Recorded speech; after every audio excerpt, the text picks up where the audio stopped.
Hey there! It is Monday, so I'm here with a video, although it had kind of slipped my mind again, so it's a little late. I just got out of the shower, so things are a little smoky and bloodshot in my eyes, but I'm here. I wanted to get this in before the night was over, so I also just can't seem to find the best place to do these, so I'm kind of sitting and holding this, so I'll try to hold it still, not make you seasick. Just a quick update on the week of going with the flow. It was pretty good. I did end up getting a lot done, but it was really interesting because about the middle of the week, I had a lot of weird shit come up around like feeling not good enough and feeling guilty, and I had to work through that. And I'll probably write more about that in my blog, which there's a link to if you go to www.partywolfparty.com. That's my website.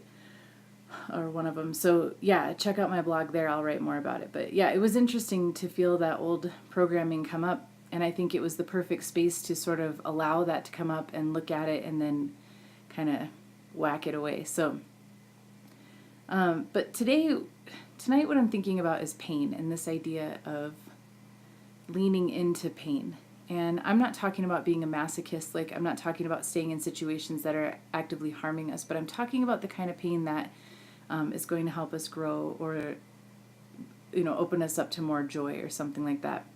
I was actually on my jog today and my ankle was kind of hurting and it was hot and I was on like the second mile of it and just not feeling awesome.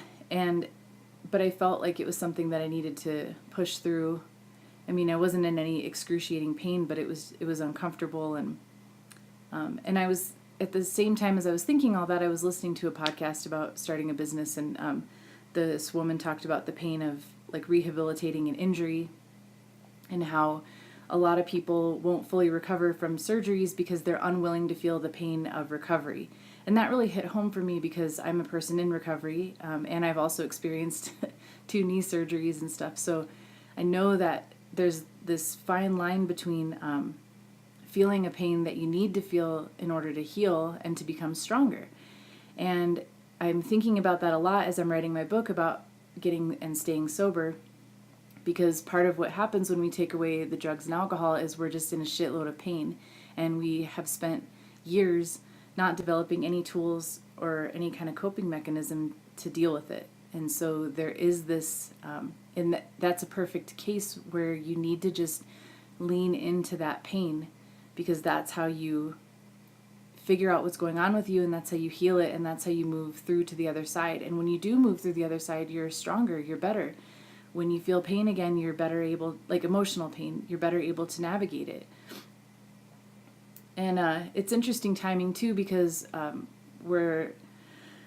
dealing with some stuff about a family member who hasn't really decided to forgive me or accept me back into her life after, now that I'm in recovery and sober, 4 years now of having been sober, and she refuses to talk with me or anything. And one of the reasons, so there's another family member who is close with her, and he's kind of trying to explain things to me about why maybe she feels the way she does, and he thinks it's a reaction to being hurt so bad that she's just shut herself down to ever being hurt by me again.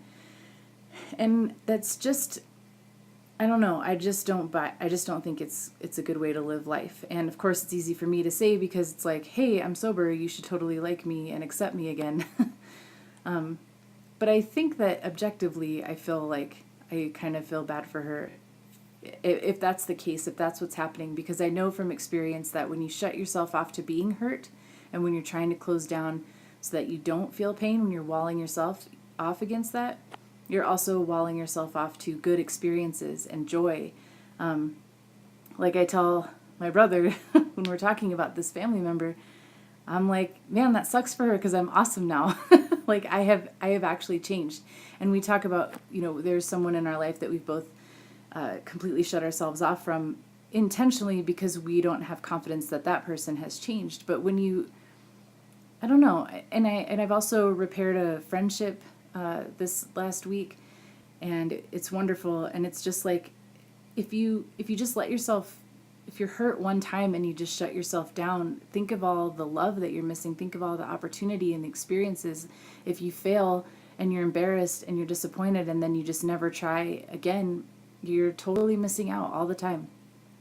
So I guess tonight, I guess I'm just thinking about pain, and like, I hope that I can encourage you to find ways to feel the pain. And what you find too is like, usually it's the fear and the resistance of pain that's the worst thing.